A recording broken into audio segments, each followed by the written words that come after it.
Então, pessoal, nós iremos agora dar continuidade aqui, certo, ao nosso conteúdo. Dessa vez nós vamos estar com os gêmeos da biomedicina, certo? O professor Carlos e o professor Marcos vai estar com a gente agora falando sobre atualizações e avanços no diagnóstico molecular e por imagem na oncologia.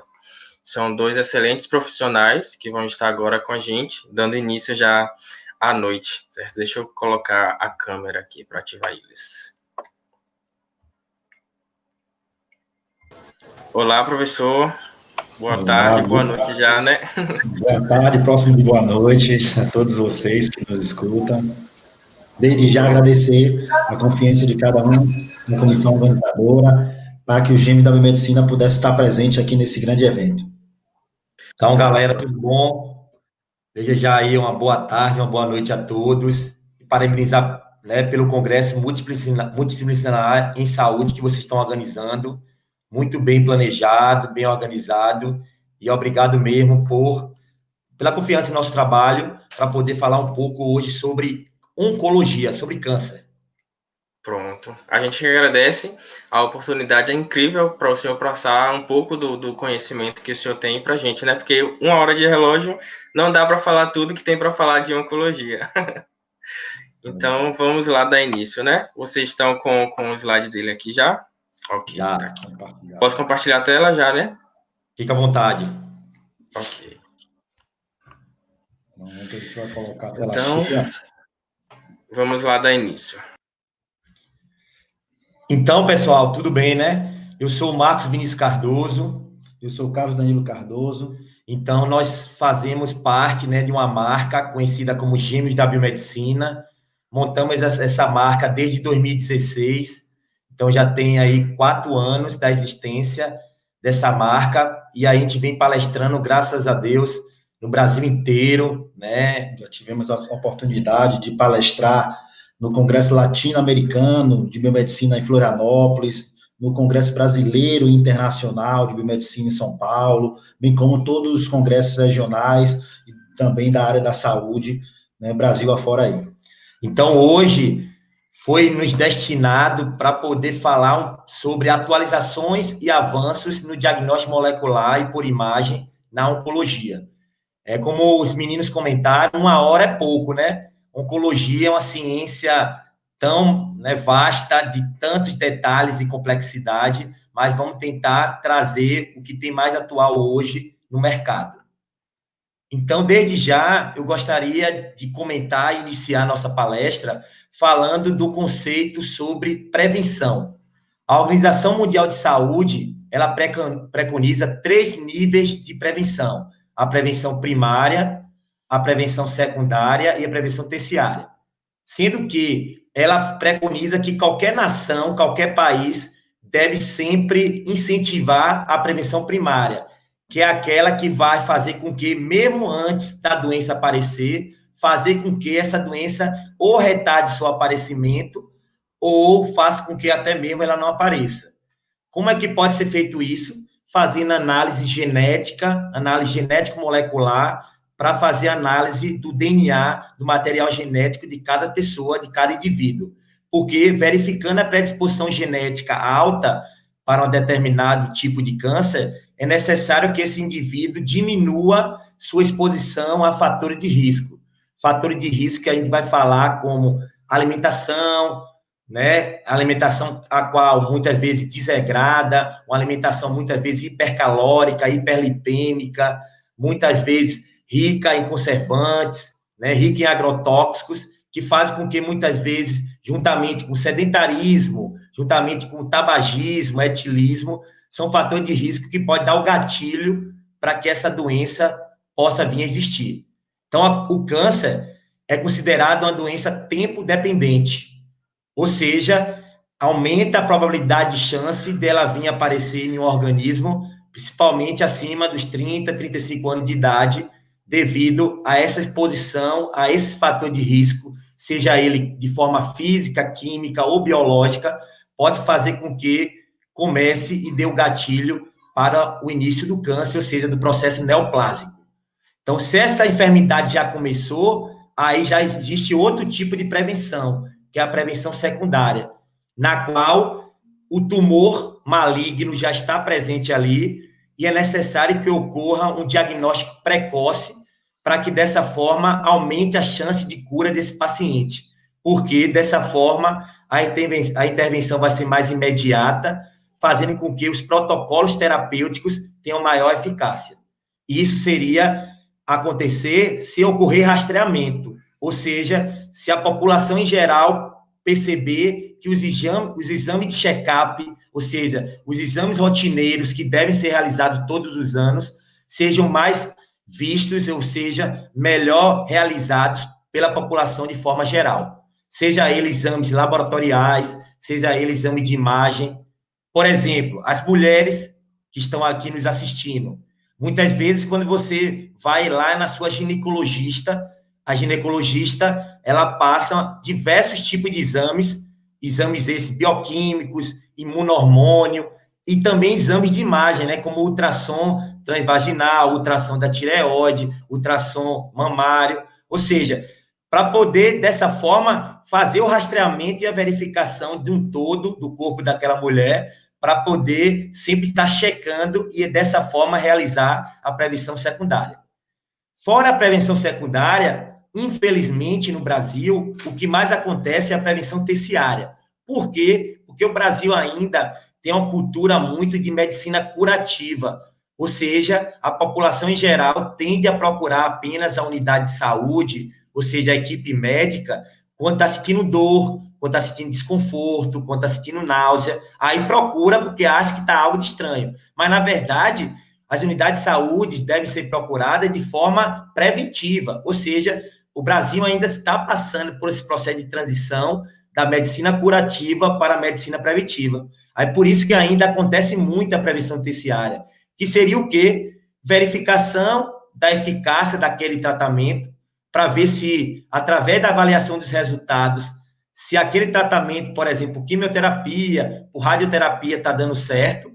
Se não estiver dando certo, o que faz? Muda de terapia, ou muda a dosagem, verifica o número de sessões, mas muitas vezes essa prevenção terciária, o câncer ali pode estar muito desenvolvido, tendenciando assim a provocar até mesmo metástase, né? Que seria a liberação de células neoplásicas da região de origem do câncer para outras regiões do corpo, através do próprio vaso sanguíneo, né? Através da via circulatória, ou através dos vasos linfáticos, beleza?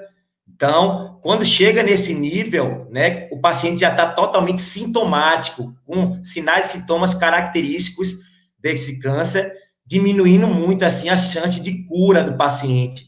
E aí, nesses casos, muitas vezes, só consegue controlar e trazer algum conforto, né, mais ou menos, né, daquele momento que aquele paciente está vivendo, mas muitas vezes não consegue curar aquele tipo de câncer. Ou seja, o que é necessário e que a população e nós, profissionais de saúde, temos que pensar é na prevenção primária e secundária. Então, primeiro, a prevenção primária, que seria essa redução dos riscos, redução a essa exposição aos fatores de risco. Mas se não der certo, a doença já apareceu, pelo menos fazer o diagnóstico precoce para que essa intervenção seja imediata, dando mais ferramentas para os oncologistas terem, né, tratamento mais eficazes para aqueles tipos de câncer. Então, a gente, né, o GM da Biomedicina, a gente sim, né, apoia a campanha de prevenção do câncer, tanto do Outubro Rosa quanto do Novembro Azul. A gente não está falando que essa conscientização deve só realizar nesses meses, não. Mas já seria um programa do governo que, através da mídia, através de telejornais, pode fazer com que a população comece a reconhecer que a vida está em suas mãos. Ou seja, que quanto mais cedo ele começa a fazer exames e diagnosticar esse câncer, maior a possibilidade de cura desse paciente. Então, é necessário esse processo de conscientização feita tanto pelos estudantes quanto pelos profissionais de saúde. Então, a partir dessa promoção e prevenção de saúde e através desse diagnóstico precoce, existem vários tipos de tratamentos que hoje já são eficazes para alguns tipos de câncer, seja um tratamento cirúrgico de retirada daquele tecido com a presença daquele tumor, Por exemplo, câncer de mama, pode fazer uma mastectomia, retirada daquele tecido mamário. Existe tratamento por raio-x através da radioterapia. Existe também tratamento por usos de medicamentos específicos de regiões que atacam células cancerígenas, como tratamento quimioterápico. Mas, além desses fatores, é importante que exista um registro desse câncer, ou seja, que a forma de notificação seja bem feita através de sistemas de informação para que pessoas de diferentes locais do país possam se comunicar e saber, por exemplo, de dados epidemiológicos, ou seja, dados de prevalência de cânceres que são mais comuns na população, por exemplo, brasileira. Então, é necessário que, desde a atenção básica até aquela atenção de média e alta complexidade, estejam andando juntos para que, dessa forma, aumente essa linha de cuidado do câncer. Então, de forma geral, existe um tripé, ou seja, 3 vertentes importantes que têm que ser analisados. Então, a primeira vertente seria o seguinte: os profissionais responsáveis pelo diagnóstico, né? Os profissionais responsáveis pela qualidade e excelência nos exames laboratoriais, na qual vai fazer análise de marcadores tumorais, ou também aqueles profissionais que realizam exames de imagem, para que, dessa forma, dê mais ferramentas para esse oncologista saber qual o diâmetro, qual a extensão daquele tumor, né, que grau está, ou seja, que estadiamento está aquele câncer, fazendo com que, dessa forma, melhores tipos de terapia sejam realizados de forma bem personalizada, de forma bastante individualizada para cada tipo de câncer, para cada tipo de caso que se encontra-se naquele hospital. Mas, além desses dois, né, profissionais não médicos e profissionais médicos, que no caso também pode ser os odontólogos, né, quando fala de câncer a nível de cabeça e pescoço, então aí também pode ser, poder oferecer para esses profissionais odontólogos também ferramentas necessárias para que eles possam fazer a atuação mais imediata e, dessa forma, atingir melhores êxitos relacionados com aquele paciente. Mas o terceiro tripé, a terceira vertente ali dessa análise, né, dessa grande atuação multiprofissional, é o próprio paciente. O paciente, ele tem que ser informado de tudo. Ou seja, por que está realizando aquele exame? Por que o tratamento tem que ser esse? Quais são os efeitos colaterais, reações adversas associadas com esse câncer? Então, é necessário para que o paciente possa contribuir em qualquer tipo de terapia, em qualquer tipo de situação, e, dessa forma, ele tenha saúde mental, né? Claro que ele vai precisar da empatia nossa no dia a dia, como profissional de saúde, se colocar no lugar dele, né? Passar confiança, isso é importante, mas também ele tem que ter saúde mental para que, através, né, de conjunto com sua família, com seus amigos, ele possa superar esse momento difícil que é esse processo cancerígeno. Então, o profissional de saúde, ele tem que saber tudo sobre câncer, certo? Por isso que aqui a gente já está colocando alguns livros importantes sobre oncologia, porque o profissional, por exemplo, ele tem que entender como é que origina esse câncer, como seria esse processo de carcinogênese. Então, gênese vem de origem, carcino, né, seria essa a origem do tumor maligno, do câncer propriamente dito.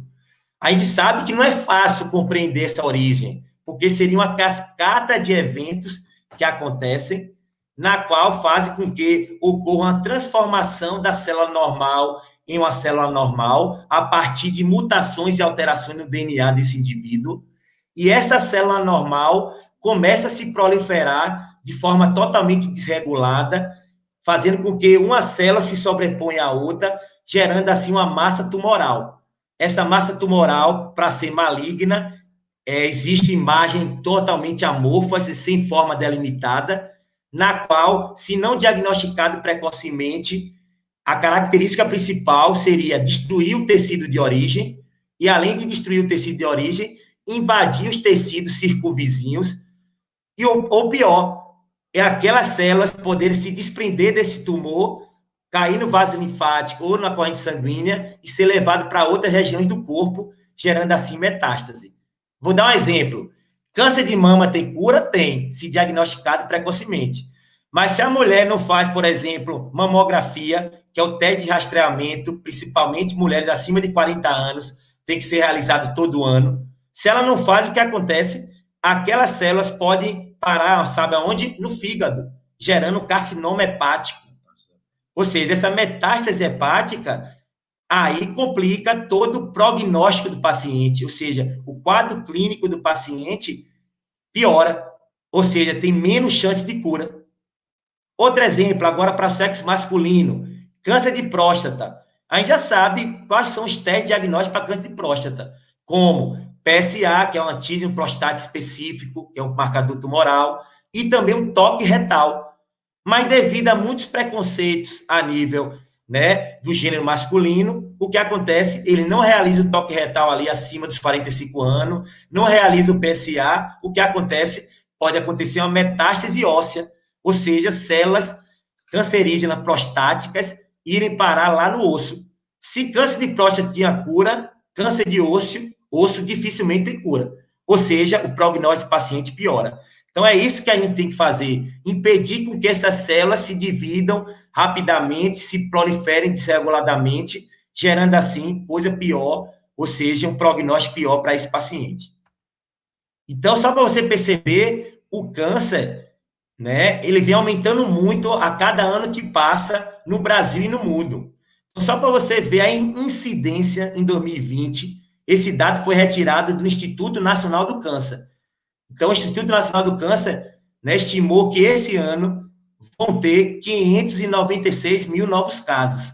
Ou seja, muitos casos todo ano, fora aqueles que já existem, que já está ocorrendo tratamento.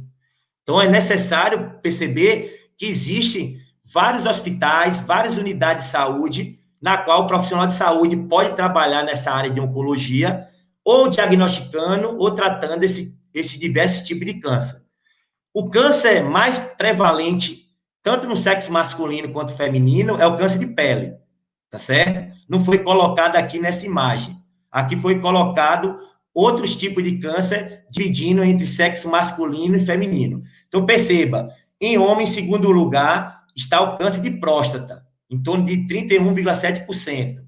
Em terceiro lugar, em homem, câncer de vias respiratórias, né, de traqueia, bronco e pulmão. E, em quarto lugar, perceba que tem o câncer de colo retal, aumentando tanto no homem quanto nas mulheres. Olha, na mulher já está em terceiro lugar. Isso está relacionado com o quê? Como a gente falou, maus hábitos alimentares, muito agrotóxico, muito produto industrializado, muito fast food, fazendo com que a grande período de tempo você está acumulando agentes mutagênicos nessa região, tendenciando a mudar o DNA, fazendo com que essa célula anormal gere, assim, né, depois, o processo cancerígeno.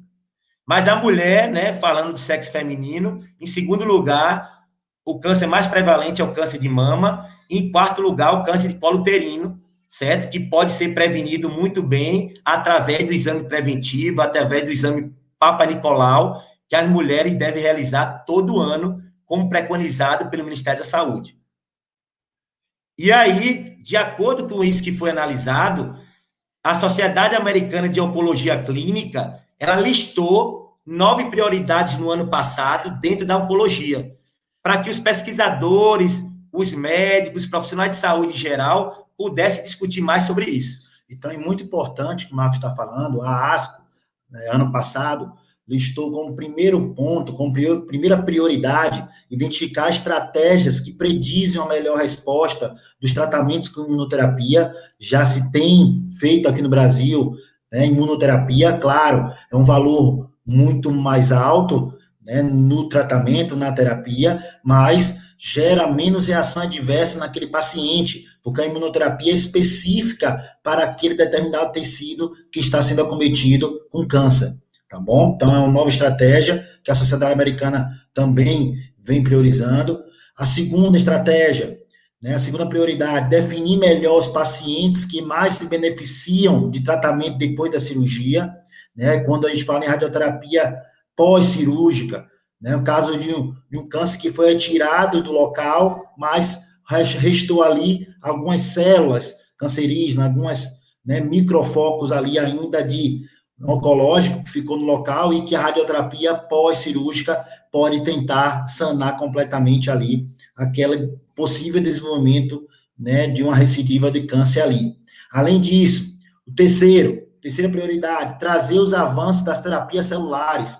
Né? Desde 2018, o Hospital Albert Einstein, em São Paulo, já instalou, né, já conseguiu, né, colocar dentro do hospital uma sala, certo? Específica, um setor específico só para tratamento de terapias celulares, certo? A gente fala em várias técnicas, utilizando células-tronco, né? E aí vem técnicas como CRISPR-Cas9, né?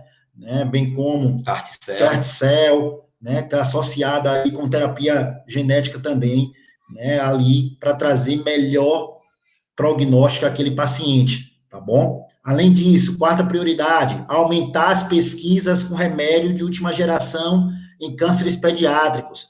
Quando a gente fala aumentar as pesquisas de última geração, a gente está falando em possibilitar, né, um tratamento cada vez mais rápido para aquela criança que está sendo acometida ali com um determinado câncer esporádico ali. A gente vai falar o quanto vem aumentando os cânceres pediátricos, infelizmente. Além disso, quinto, prioridade, otimizar os cuidados com o paciente mais velho, paciente mais idosos, que tem um sistema imunológico já mais enfraquecido, né, mais imunodeprimido. Sexta prioridade, melhorar o acesso de voluntários aos tratamentos experimentais. Quando a gente fala isso, a gente está falando dos ensaios clínicos, certo? Ter um maior incentivo aos ensaios clínicos para, de fato, ter maior segurança e eficiência do possível tratamento a ser realizado naquele paciente, porque você vai ter, né, um know-how maior de entender os efeitos adversos que aquele tratamento pode gerar, os benefícios, certo? E entender, de fato, qual é o mecanismo de ação, né, daquele tratamento perante aquele câncer, né, aquele tumor ali localizado. A sétima prioridade é reduzir as consequências do tratamento contra o câncer no longo prazo.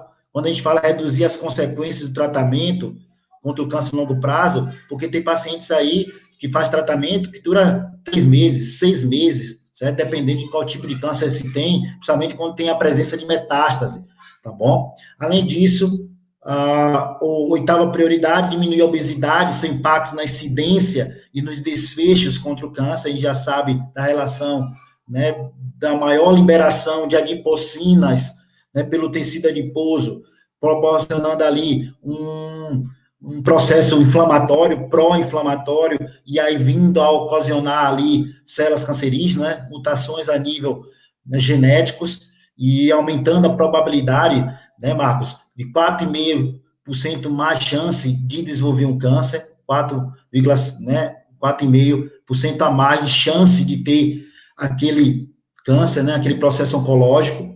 O nono, identificar a estratégia para detectar lesões pré-malignas, isso é importantíssimo. Vocês estão vendo que em pouco tempo que a gente está falando, Marco já citou da importância da genética, vocês estão vendo que a gente está falando de fisiologia, de fisiopatologia, a gente tem de bioquímica, de biologia celular, ou seja, a oncologia, de fato, é multidisciplinar quando se fala de uma área tão vasta como é a oncologia. E quando a gente fala de detectar lesões pré-malignas, né, tem, por exemplo, a citopatologia, que é o diagnóstico, né, de alterações, por exemplo, que o Marco falou no Papa Nicolau, né, daquele raspado a nível, né, uterino, para verificar se tem a presença de alguma lesão pré-maligna, e que se tratar naquele momento, aquela lesão leve, certo? Ou grave do local, poderia ser evitado o câncer de colo uterino, porque foi detectado lesões pré-malignas, ou seja, lesões ainda consideradas displásicas, né, uma displasia. É importante que isso que ele falou, que, por exemplo, o HPV, né, o papiloma vírus humano, já se sabe que é um agente biológico que é mutagênico, que tende a provocar alterações no DNA dessas células do colo uterino. Então, se verificado através desse exame papinicolau alterações e lesões provocadas por HPV, é necessário fazer o isolamento desse HPV para saber que tipo de HPV que tem ali, se é o 16, se é o 18, ou se são mais oncogênicos ou menos oncogênicos, para que dessa forma aumente a possibilidade de tratamento para esses pacientes. Como falei, os casos de cânceres pediátricos vêm aumentando muito na população mundial, são 300 mil casos de crianças diagnosticadas globalmente, né, com câncer cada ano, segundo dados da Organização Mundial de Saúde. Então, por isso que a gente vai passar um vídeo, é um vídeo bem reflexivo para que você possa perceber que vencer o câncer é mais fácil quando está cercado de amor. Então, acompanhe esse vídeo.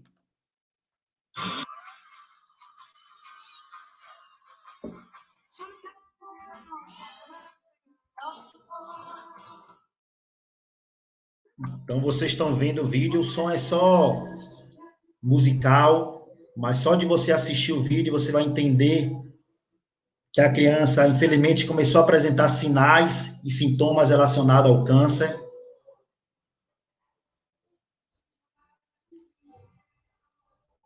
Os pais e toda a equipe preocupada.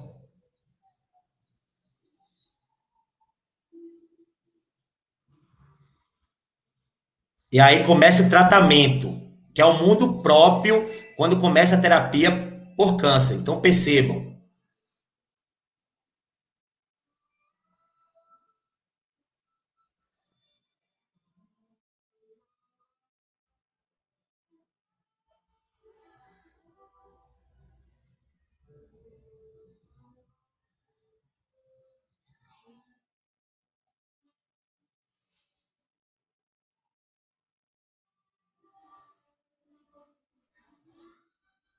Tratamento quimioterápico gerando muita reação adversa.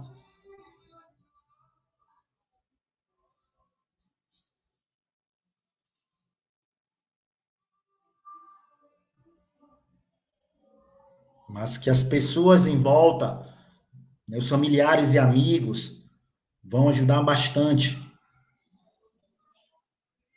na dedicação e toda a motivação para continuar o tratamento.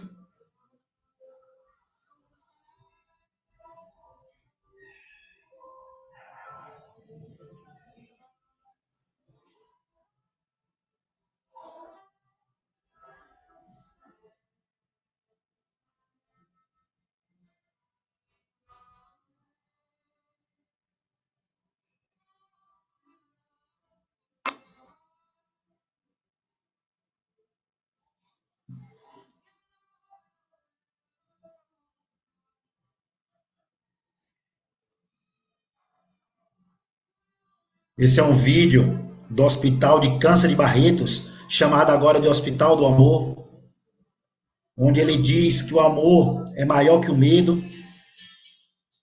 Tenha certeza disso. Então, vencer o câncer é mais fácil quando se está cercado de amor.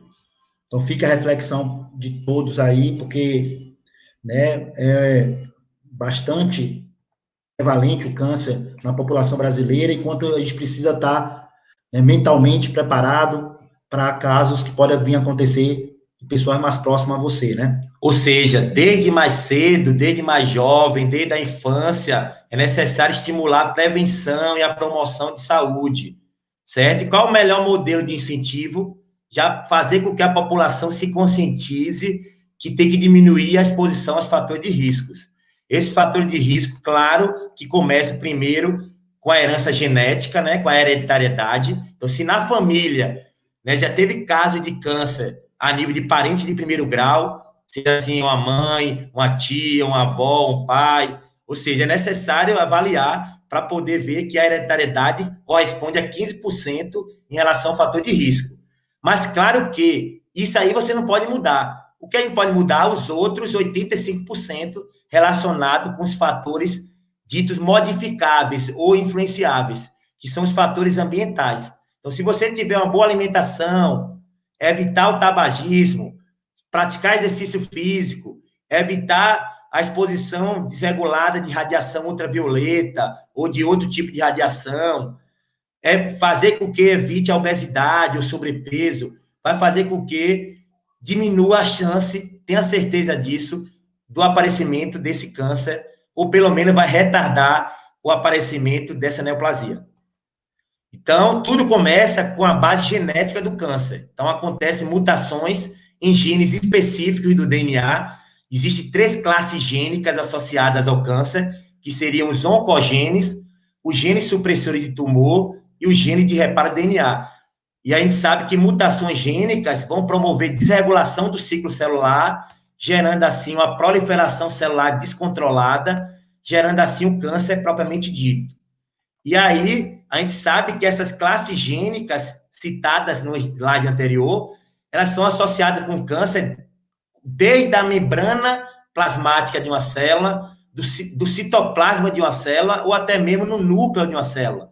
Então, existem genes associados com fatores de crescimento, genes associados com receptores desse fator de crescimento, genes associados com transdução do sinal, genes que inibem o ciclo celular, genes que estão relacionados com fator de transcrição, ou seja, qualquer mutação nesses genes tende a provocar essa desregulação nesse ciclo celular, gerando, assim, o câncer. Mas, claro que existem formas que o corpo tem para poder se defender, tá certo? Então, como é que acontece isso? A partir da mutação do DNA, ou seja, no dano do DNA, pode existir um bloqueio do ciclo celular, porque existem fases da vida da célula, chamadas de checkpoints, ou pontos de checagem, na qual, antes dela se dividir, antes dela passar essa informação adiante, ela pode entrar em morte celular programada, que a gente chama de apoptose, ou existe mecanismo de reparo desse DNA. Quem é que permite tudo isso? Existe uma proteína do nosso corpo chamada ATM, que consegue identificar a lesão desse DNA e começa a ativar sinais importantes, como, por exemplo, sinal para o P53. P53 é uma proteína gerada a partir da ativação do gene P53, na qual eles têm grande capacidade de ativar o reparo do DNA ou gerar apoptose. Ou seja, seria mais ou menos isso aqui, ó. O P53 é que vai dar estabilidade genômica, ou seja, se qualquer célula começar a sofrer lesão por qualquer agente físico, químico, biológico, mutagênico, o P53 vai ser ativado para poder bloquear, por exemplo, na fase G1, e assim fazer com que essa célula ou repare esse DNA ou entre a apoptose, para que ela não passe aquela informação errada adiante. Mas por que, então, o câncer acontece?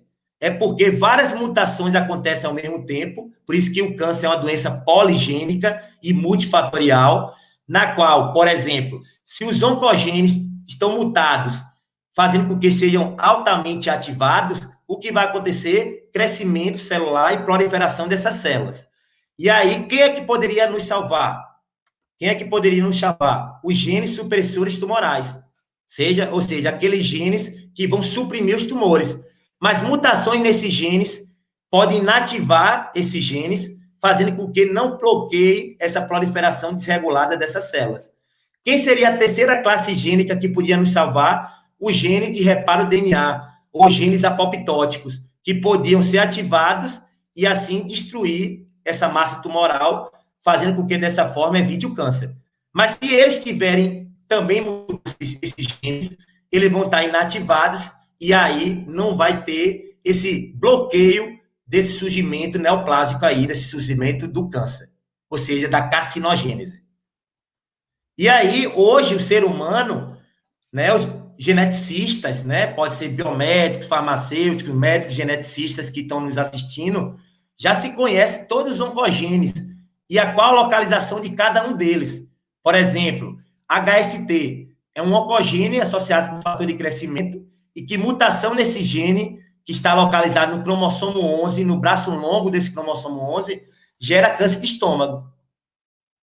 Se for SIS, o CIS, já gera glioma, ou seja, cada gene já se sabe qual a associação do mesmo e suas mutações para o surgimento de diversos tipos de câncer. Isso foi possível através do projeto Genoma Humano, que foi finalizado em 2003. Então, já sabe quais são os oncogenes, já sabe quais são os genes supressores de tumor.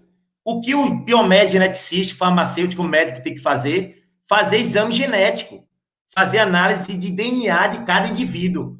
Por exemplo, verificar ali o gene RB1, chegar ali, fazer um PCR, uma reação em cadeia da polimerase, ou fazer um sequenciamento para poder saber se aquele gene está alterado ou não.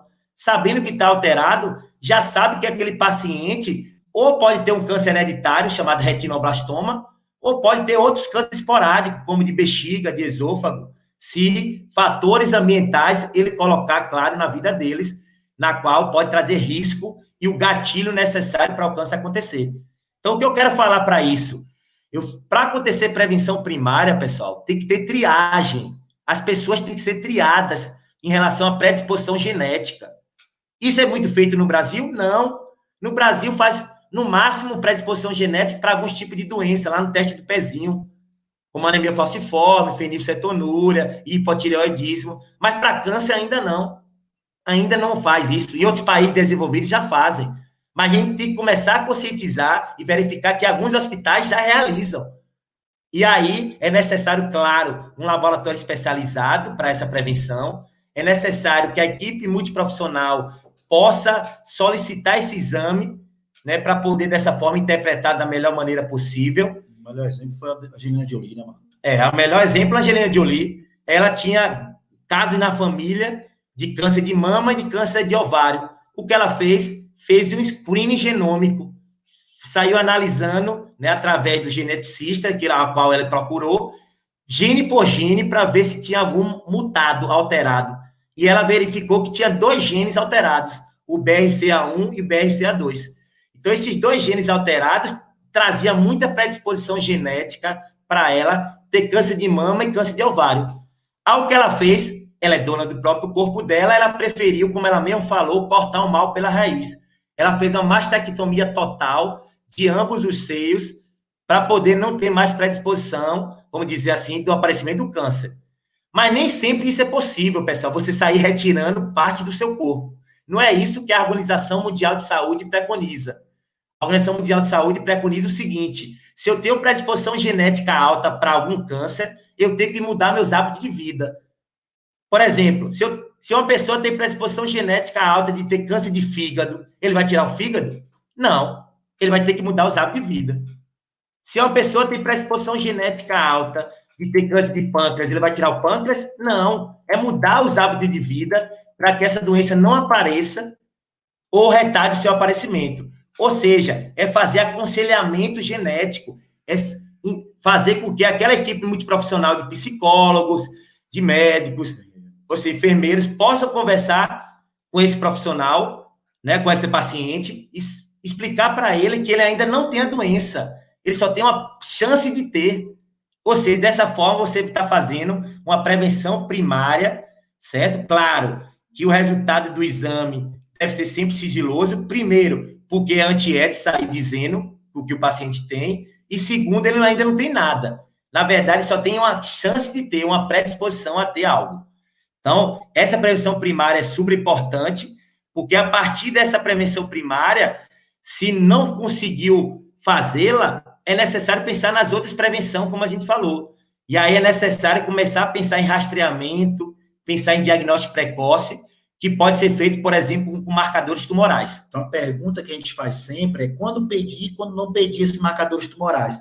Quando a gente fala marcadores tumorais, eu estou citando marcadores tumorais a nível bioquímico, a nível laboratorial, marcadores tumorais a nível morfológico, que são os exames de imagem. Já para possibilitar um diagnóstico diferencial, né, se ali mesmo é câncer, ou se é outra patologia, um prognóstico para saber, né, se tem disponível ali naquele momento um tratamento eficaz contra aquela patologia, né, e daí conseguir também, através do próprio exame de imagem, avaliar a resposta terapêutica, né, que a gente chama de estadiamento, né, a gente sabe o grau e extensão do tumor, e aí vai estadiar aquele câncer, né, e avaliar o seu segmento.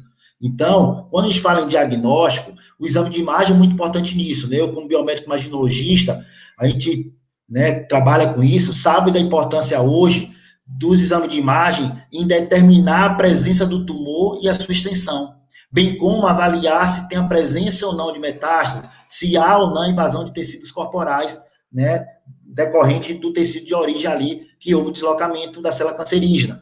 Além disso, é importante lembrar, certo, da questão da função, né, dos chamados sistemas orgânicos, tá bom? É importante entender, certo, que quando a gente fala em função de tecidos orgânicos, hoje a gente tem avanços dentro do exame de imagem importantes, né, relacionados, né, com a medicina nuclear, que são os exames chamados cintilográficos, que a gente avalia a função, certo, daquele órgão, se está alterado ou não, tá bom? Então, isso é importante, porque se a gente pensar em qualquer patologia, primeiro vem alterações fisiológicas, para depois ocorrer alterações anatômicas. Então, de fato, a fisiologia, certo, sendo diagnosticada, a gente tem um prognóstico já mais rápido, né? Porque o diagnóstico vai ser mais precoce, né? Então, além disso, a gente precisa obter tecidos e células para análise. Claro que isso é através da biópsia,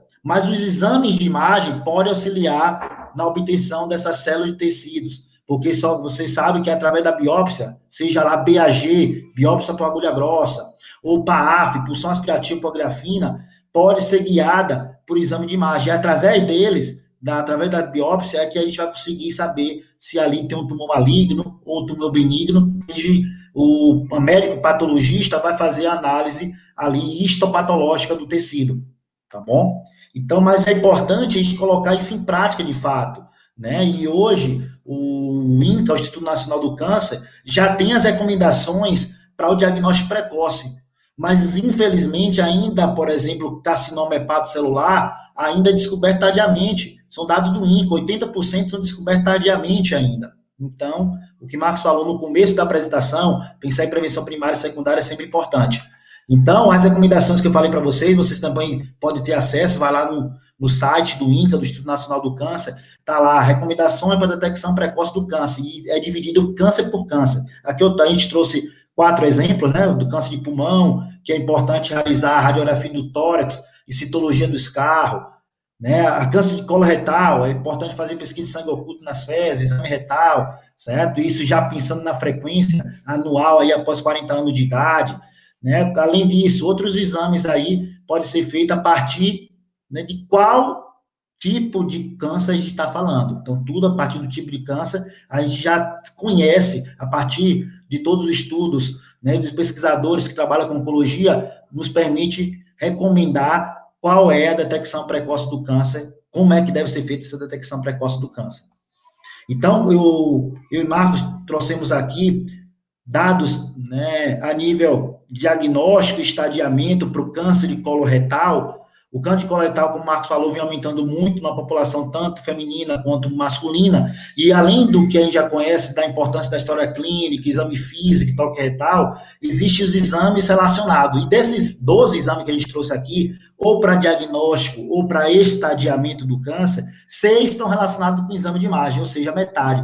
A gente trouxe isso aqui para que vocês entendam como o exame de imagem hoje é importante nessa interface, né, nessa associação com a oncologia, tá bom? Aí vocês podem perguntar, professor, você colocou aí radiografia de tórax, a gente está falando de câncer de colo retal, que está lá na região abdominal, e você falou para fazer radiografia de tórax, porque a gente está pensando em estadiamento também. Estadiamento é o quê? Avaliar se já tem metástase. E a gente já sabe que câncer de colo retal tem vários casos de células cancerinas se deslocando, parando no fígado, mas também parando lá no pulmão, certo? Por isso é importante fazer radiografia de tórax, certo? Então, só para você entender que aqui a gente está trazendo, além do diagnóstico, o estadiamento, né, daquele paciente acometido com aquele câncer.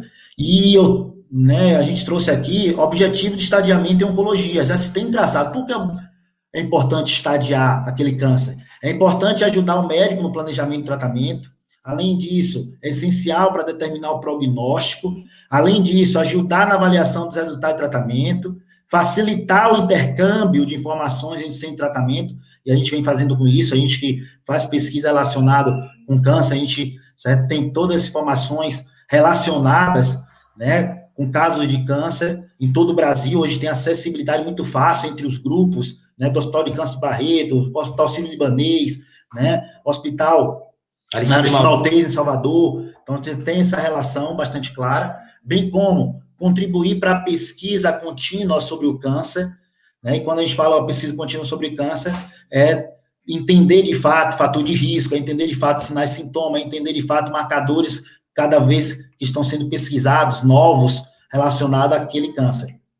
Então, fora a questão do detecção precoce, já também o INCA já determinou para a gente quais são os exames para conseguir identificar o estágio do câncer, que está acometendo aquele paciente. Então, quando a gente fala em câncer de mama, por exemplo, a gente já sabe, que esse primeiro que está descrito para vocês aí, ó, já sabe os exames relacionados para estágio. Fora a mamografia, tem a cintilografia, que faz parte do setor de medicina nuclear lá. A cintilografia hepática porque tem casos de metástase hepática a partir do câncer de mama, como cintilografia óssea também. E isso pode também você ver lá no site do INCA e verificar um por um, certo? Câncer por câncer, para você estudar de maneira mais aprofundada. E vocês estão vendo, se eu passar aqui, vocês estão vendo sublinhado em vermelho aqui, ó, que sempre, independente do que câncer está falando, sempre os exames de imagem têm uma importância muito grande no estadiamento do câncer, tá bom?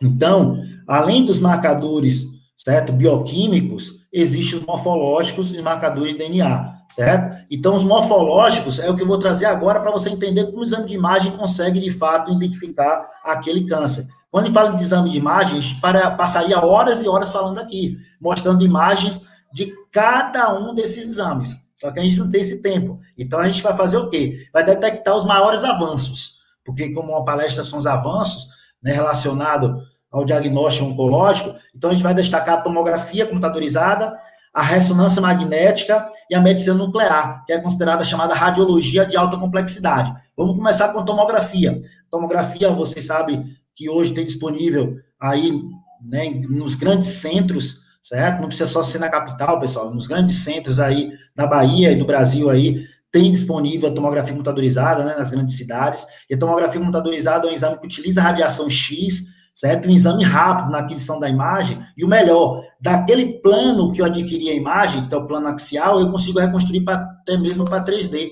certo? A gente consegue reconhecer, fazer a reconstrução até 3D, certo? A partir, né, do software que a gente utiliza na tomografia computadorizada. Então, vamos mostrar que hoje o tomógrafo mais avançado, só para vocês conhecerem, de curiosidade, é a tomografia multislice, que a tomografia multislice permite o maior volume de imagem em tempo menor, porque a mesa anda e o tubo gira simultaneamente, o tubo que produz radiação X gira em torno do paciente, possibilitando a formação de imagens contínuas ali na tela do computador, que está sendo feita ali a aquisição, a obtenção da imagem. Porque a partir daquela imagem eu posso reconstruir a imagem ali em diferentes planos, plano sagital, plano coronal, plano oblíquo e até mesmo 3D. Então, vamos citar exemplos aqui, ó.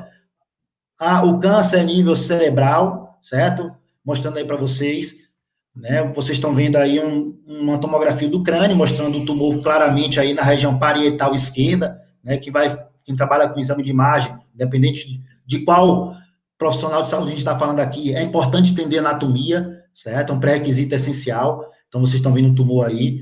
A gente vai mostrar agora uma tomografia de tórax, mostrando o câncer a nível pulmonar, né, a nível, né, de lobo, né, médio do pulmão direito. Além disso, vocês estão vendo aí a tomografia do abdômen, certo? Uma tomografia do abdômen mostrando um câncer de glândulas adrenais, certo? Então, é importante você ver e identificar onde está a glândula adrenal e como está aumentado, como está dilatada essa região, certo? É importantíssimo a gente pensar nisso. Além disso, vocês estão vendo a tomografia de tórax, avaliando aí o alargamento do linfonodo mediastinal, isso é importante a gente avaliar, certo? Porque se tem um alargamento do linfonodo mediastinal, significa muito provavelmente que tem uma metástase de câncer de pulmão, certo? Além disso, tomografia do abdômen, certo? Mostrando um carcinoma hepático, vocês estão vendo o carcinoma hepático aí, bem claro na imagem aí de vocês, certo? Além disso, outra imagem de tomografia do abdômen, mostrando uma lesão esplênica, ou seja, uma lesão a nível de baço. Então, aqui a gente está citando aqui, né, 6 exemplos diferentes, mas para mostrar como a tomografia, de fato, é relevante no diagnóstico do câncer, independente de qual câncer está se falando ali. Então, quando a gente fala em tomografia a nível de crânio, por exemplo, aí é um caso de um paciente de 2 meses de idade, 2 meses, apresentando um carcinoma de plexo coroide. O carcinoma de uma estrutura que você lembra, plexo coroide, na neuroanatomia, que é responsável pela produção do líquido cefaloraquidiano. Ou vocês estão vendo o tamanho enorme do tumor, causando, além de alteração a nível, né, cognitiva ali, você está vendo ali um aumento dos ventrículos laterais, um alargamento dos ventrículos laterais devido à produção excessiva de líquido cefalocardiano. A gente trouxe essa imagem para você entender que essa imagem sem contraste está assim, e do lado lá direito aí da tela de vocês estão vendo uma imagem já com a tomografia contrastada. Infelizmente, o tumor é hipervascular. Como é que você sabe que é hipervascular, professor? Se você administrou contraste e todo o tumor ficou contrastado, quer dizer, certo, que é um tumor hipervascularizado, né, devido a essa hiperdensidade, né, essa característica radiopaca que apresentou o tumor aí, essa região clara aí que vocês estão vendo. Porque na tomografia, sempre quando tiver uma região clara, é uma região radiopaca, certo? Ou hiperdensa. Eu falo muito isso com meus alunos, eu brinco muito com meus alunos, independente de qual área você vai seguir, pessoal, de qual curso você faz, quando você forma, você vai trabalhar dentro do hospital, por exemplo, né? Você vai trabalhar dentro de uma clínica e vai receber no prontuário ou um laudo médico de uma tomografia. Aí está lá a presença de regiões hiperdensas, né, no lobo, certo? Parietal esquerdo do paciente. Ou seja, você tem que saber o que é hiperdensa. Hiperdensa significa região clara. Já pensou? Você pega uma imagem também, tá na sua mão uma película, ó, que região clara, que região branca. Não vai falar assim que ninguém vai te respeitar, né? Então, eu falo que é importante você usar os termos corretos quando você olha qualquer exame de imagem. Então, sempre quando estiver claro, uma região hiperdensa, o radiopaca. Quando estiver escura, certo, a imagem, é uma região hipodensa ou radiotransparente, tá bom? Quando se fala em tomografia, tá bom? Então, perceba aqui que o paciente de 2 meses de idade, o prognóstico é muito ruim devido ao desenvolvimento, né, bem significativo desse tipo de câncer.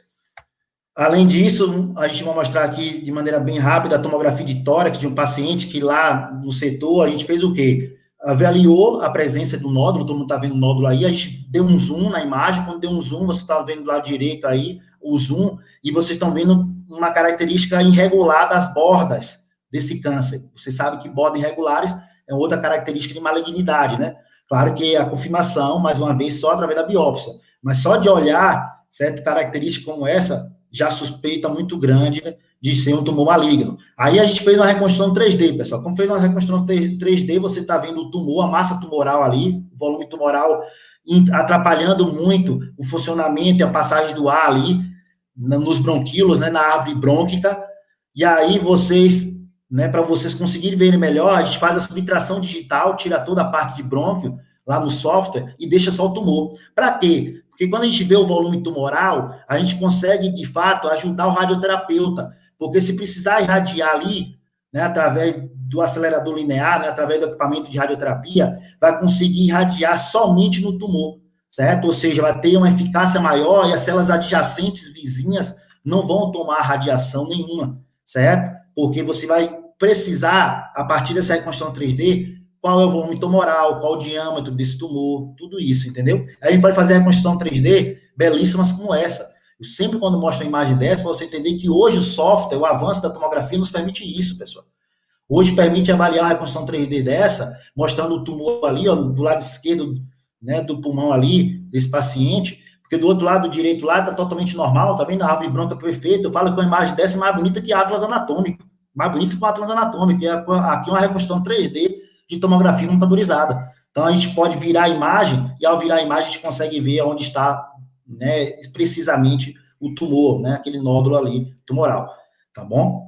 Claro que aqui estou trazendo alguns exemplos para vocês, mas além da tomografia, como eu falei, vou falar dos avanços também da ressonância e da medicina nuclear. Quando se fala ressonância, uma vantagem da ressonância é que não utiliza radiação ionizante. Então, isso é uma vantagem, né? O paciente não vai se expor à radiação ionizante.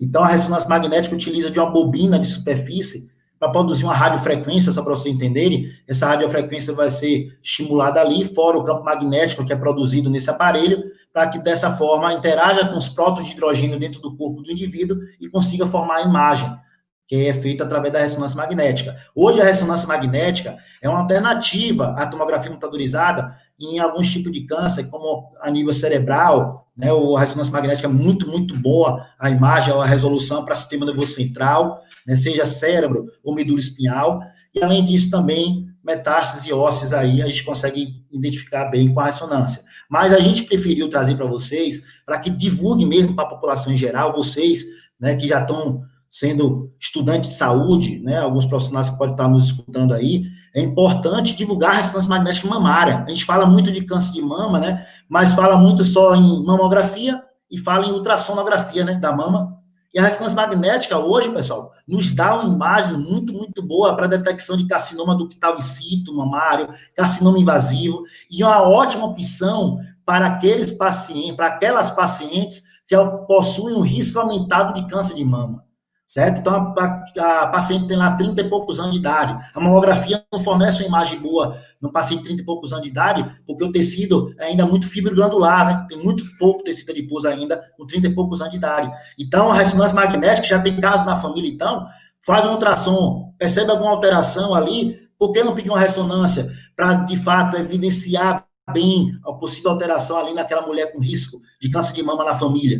Claro que não vai substituir uma mamografia de forma alguma, não vai substituir, certo? Mas, claro, mas é uma alternativa, mesmo tendo custo aumentado, certo? Mas é importante pensar nessa alternativa, como a gente está mostrando aqui, ó, a ressonância da mama evoluiu muito. Hoje, com as sequências que a gente tem, ó, se a gente for ver só essa imagem, você pode falar, pô, a imagem não é tão clara para você ver aonde está o câncer. Mas hoje, com softwares avançados, a gente faz que chama de saturação de gordura. Faz saturação de gordura, como a imagem agora é clara, com a ressonância magnética, a gente consegue tirar toda a parte tecido adiposo aqui, ó, e consegue ver, de fato, esse adenocarcinoma na mama esquerda dessa paciente. Então, de maneira clara, a gente consegue ver.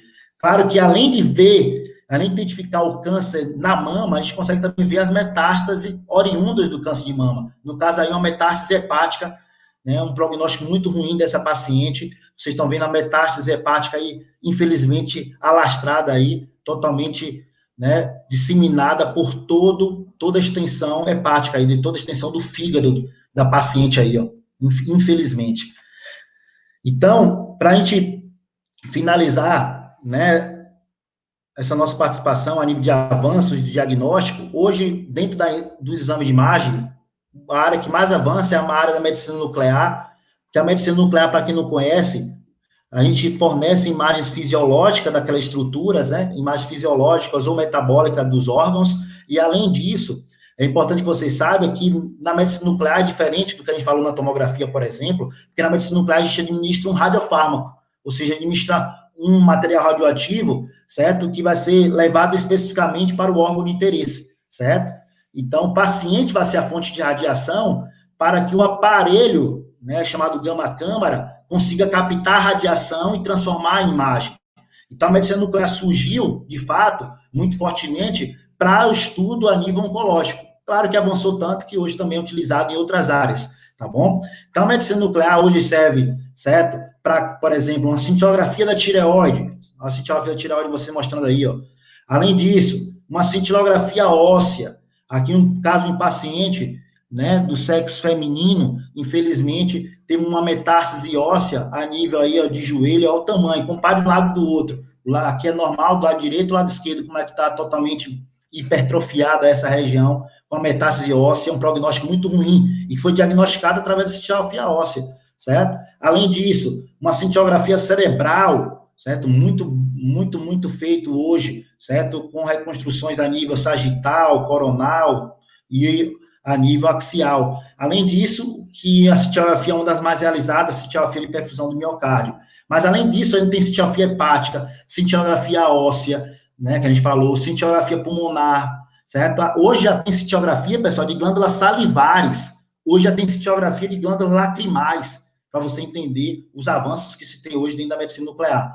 Então, a medicina nuclear, de fato, hoje, nos fornece, através da cintilografia, o diagnóstico ou o estadiamento do câncer, para avaliar se está tendo eficácia terapêutica ou não, a partir de determinado tratamento que se começou, e aí, para avaliar se está tendo eficácia, faz exames cintilográficos, pode avaliar o prognóstico e até mesmo o tratamento, pessoal. Dentro da medicina nuclear, vocês conhecem a iodoterapia, é o tratamento com iodo 131 para tratamento de câncer de tireoide, por exemplo. Existem já outros também, né, tipos de terapia já sendo feitas dentro do setor de medicina nuclear, que é um setor que avança tanto a medicina nuclear tradicional, quanto o que a gente chama de a medicina nuclear avançada, né? Que hoje, não sei se vocês já ouviram falar, por exemplo, no interior do estado da Bahia não tem, mas na capital já se tem, que é o PET-CT. O que é isso, professor? PET-CT? PET-CT faz parte da medicina nuclear, mas é um exame, PET significa tomografia por emissão de pósitron.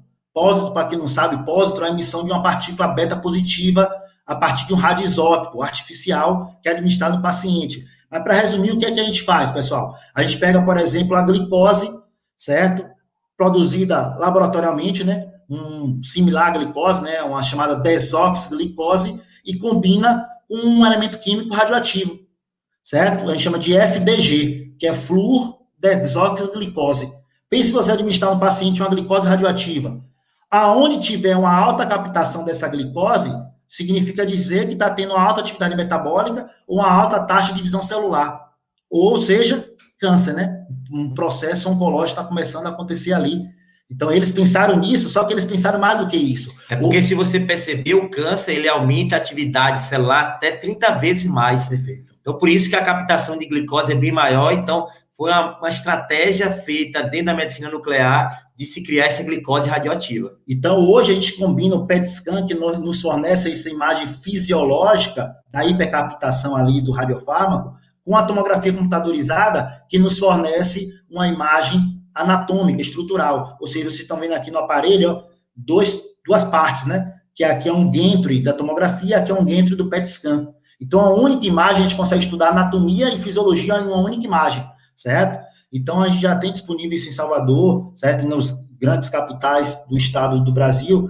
E aí eu quero deixar claro que uma imagem como essa aqui, ó, no plano axial, você está vendo a hipercaptação, né, desse FDG, né, desse radiofármaco na mama dessa paciente, na mama esquerda dessa paciente. Mas quando a gente faz um outro plano, o plano sagital, você vê que além da hipercaptação na mama, ainda também já tem um deslocamento de células para a região axilar. Ou seja, nesse caso dessa paciente, infelizmente, vai ser indicado fazer uma mastectomia total e ainda esvaziamento axilar. Mas como diagnóstico importante nisso, para possibilitar uma eficácia da terapia ali, né? Só para deixar claro, a região axilar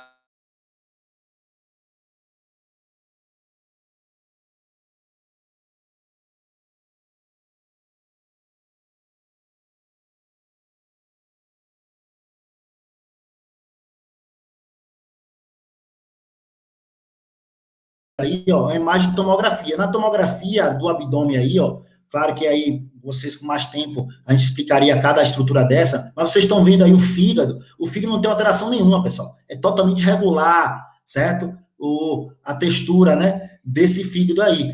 Mas quando a gente faz o PET scan embaixo, a gente já consegue ver uma hipercaptação do radiofármaco, né, dessa glicose radioativa. Por quê? Lá em cima não deu alterado. Porque, lembre que primeiro vem alterações fisiológicas, e o PET scan estuda alteração fisiológica. A alteração na tomografia ali ia ser apresentada talvez 8 meses, 9 meses depois, certo? Porque alterações estruturais são alterações mais tardias no curso da doença.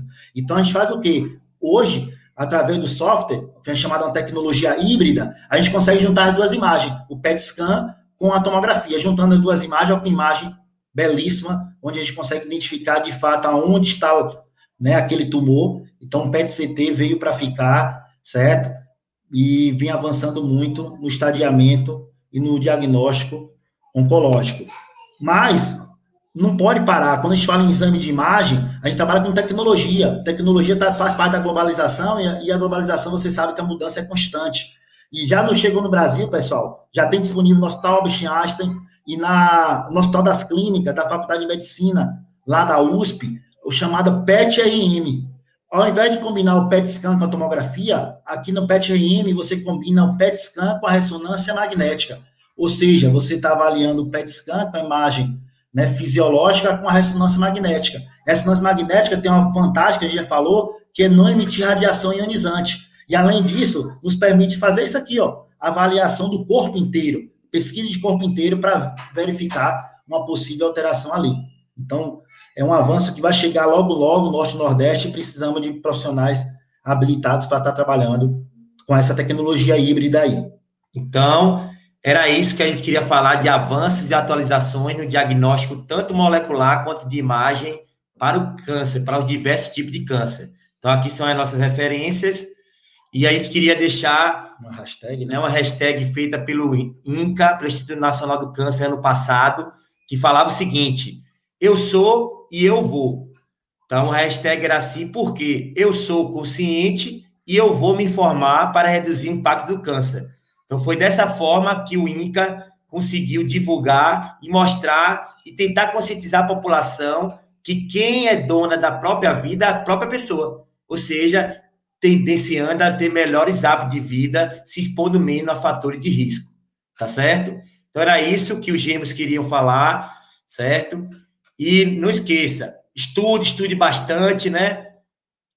Ninguém falou que é fácil, mas se você tiver coragem, se jogar nas oportunidades que sempre vão existir de monitoria, de projetos, de congressos como esse, seja de forma online ou presencial, participe para que dessa forma você esteja sempre preparado para o mercado de trabalho. Então, muito obrigado. O Gêmeos da Biomedicina agradece a atenção de cada um de vocês e sempre deixamos uma frase no final das nossas palestras, que a gente leva para a nossa vida, que a felicidade não vem das coisas, mas do trabalho e do orgulho com o que fazemos. Obrigado, pessoal. Pronto, ok. Deixa eu remover essa tela aqui. Certo. E aí, deu numa hora certinho? Mais ou menos. Deu uma hora, rapaz. Eu contei 5h35. Pronto. A gente quer agradecer, certo? Em nome do Certo, pela participação de vocês aqui. Foi uma honra ter o senhor aqui conosco. E temos algumas perguntas aqui, temos para a gente responder. Acho que dá tempo ainda. Tranquilo, espero que tenham gostado aí da palestra. Com certeza, bastante. Tem essa aqui de Leana. Ela colocou: os ginecologistas estão pedindo às mulheres nos exames periódicos a colonoscopia. Então, ótimo. Isso acontece principalmente com mulheres, né, com maior idade, é importante, certo? Com ginecologistas, com mulheres com maior idade é importante, por quê? Por causa do aumento do câncer de coloretal, por exemplo. O câncer de coloretal vem aumentando e, como o Marcos já falou até lá na apresentação, a colonoscopia vai conseguir avaliar com precocidade possível alteração morfológica ali a nível, né, de mucosa intestinal, né? O INCA, né, o Ministério da Saúde também preconizam que acima de 40, 45 anos seja feita anualmente essa colonoscopia. Ok. A outra pergunta aqui do Silas. Quais os fatores estão associados com os tipos de câncer mais frequentes e o fator genético é o maior responsável pelo grande número de diagnósticos? Como o Marcos falou na apresentação, né, o fator genético, dependendo de qual câncer está se falando, está em cerca de 15%, e o restante são os outros fatores, etilismo, tabagismo, a má alimentação, falta de atividade física, né? Mas depende muito, por exemplo, câncer de pele. Se a gente for falar isso, o que mais está relacionado com o fator para predisposição a câncer de pele seria a exposição à radiação ultravioleta, por exemplo, de forma inadequada, sem proteção. Então, não posso generalizar para qualquer tipo de câncer que os fatores serão o mesmo. Claro que já se sabe, por exemplo, que tabagismo, né, devido à presença de várias substâncias mutagênicas presentes ali no cigarro, está tendenciando a gerar diversos tipos de câncer. Não só de via respiratória. Não só de via respiratória. Câncer coloterino, câncer de mama, até o mesmo câncer de pele. Entendi, ok. O próximo aqui é o João. De todos esses exames para conseguir identificar um tumor, qual o método mais preciso para diagnóstico? Todo mundo quer só um método, não existe. Vocês lembram que porque todo mundo pensa desse jeito, por exemplo. Muita gente vive a concepção, por exemplo, a ressonância é o melhor exame. Quem trabalha na área de saúde pensa bem assim: não, eu vou pegar a ressonância porque a ressonância é o melhor exame. Aí eu vou falar sempre para você assim: ó, depende. Depende de quê? Eu não troco minha tomografia para avaliar, por exemplo, toda a parte de tórax por uma ressonância. A tomografia hoje, com a reconstrução 3D que eu mostrei para vocês, é perfeita para avaliar o tórax. Mas se você me perguntar, Carlos, sistema nervoso central, se eu estou pensando no glioblastoma, certo? Ou qualquer tumor a nível de células da glia, neuróglia, né? Ou neuroglias, né? O astrocitoma, células ependimárias, qualquer uma dessas células, né, que faz parte para auxiliar os neurônios, o funcionamento do neurônio ali no sistema nervoso central, eu vou pedir ressonância magnética. Então, tudo depende a nível de qual câncer está se falando. Mamografia é um médio de rastreamento. Mamografia vai ser muito importante, mesmo sendo mais barato do que qualquer ressonância, mamografia vai ser um médio de rastreamento do câncer de mama. Fora que, além desses exames, né, a nível de marcador morfológico, existem marcadores bioquímicos, que até hoje o único que serve para diagnóstico é o PSA, só o PSA. Os outros marcadores tumorais que tem a nível de serviço, a nível laboratorial... Você já deve ter escutado falar, o CEA, o CA 15.3, tem vários marcadores tumorais, são mais para estadiamento, para segmento e prognóstico do paciente. Por exemplo, começou um tratamento e quer saber se está sendo eficaz ou não. Eu faço a sorologia antes do tratamento e depois. Se diminuir a quantidade desses marcadores no sangue, é porque o tratamento está sendo certo. Se não, troca porque ainda continua alto. Então, ou muda a sessão, ou aumenta a sessão, ou muda o tipo de tratamento. Pronto. Então, para a resposta de João, não teria um método específico para todos os tipos, né? Vai depender de cada um. Sabe que a gente gosta de trabalhar com câncer, oncologia? Na medicina hoje, de todas as áreas da medicina hoje, certo? A área mais personalizada é a área da oncologia. O que é personalizada? Vai pensar no paciente por paciente, de maneira individualizada. Mesmo tendo 2 casos de câncer de pulmão, o tratamento não é igual? Não é igual.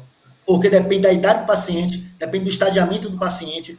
Mesmo tendo o mesmo tipo de câncer, ainda o tratamento pode ser diferente. E ele pode ter a mesma idade, a mesma faixa de peso, e vai ser diferente. Porque o material genético dos dois é diferente. Ou seja, o metabolismo para uma determinada droga vai ser diferente. Então, tudo muda. Por isso que é personalizada. Pronto. Muito obrigado. Acho que ficou respondido todas as perguntas aqui. E é isso, pessoal. Obrigado, Marcos, professor Danilo também. Valeu, é uma honra. Valeu, falar aí quase para o gêmeo da odontologia aí. Então, tive o privilégio de ser professores, né, de ser professor desses 2 alunos, né, que sempre tinham destaque, e aí espero que todos, né, possam ter como exemplo esses 2 alunos, que eu não conheço muito o Silas, mas também deve ser o tanto quanto proativo, com iniciativa, porque se juntou com o Davidson, eu sei que vai ser sucesso. Então, espero que vocês tracem carreiras sensacionais dentro da saúde, ajudando, assim, pessoas, trazendo bem-estar e qualidade de vida para elas. Então, muito obrigado. Até a próxima. Fique com Deus. Tchau, professor. Boa noite. Tchau, tchau.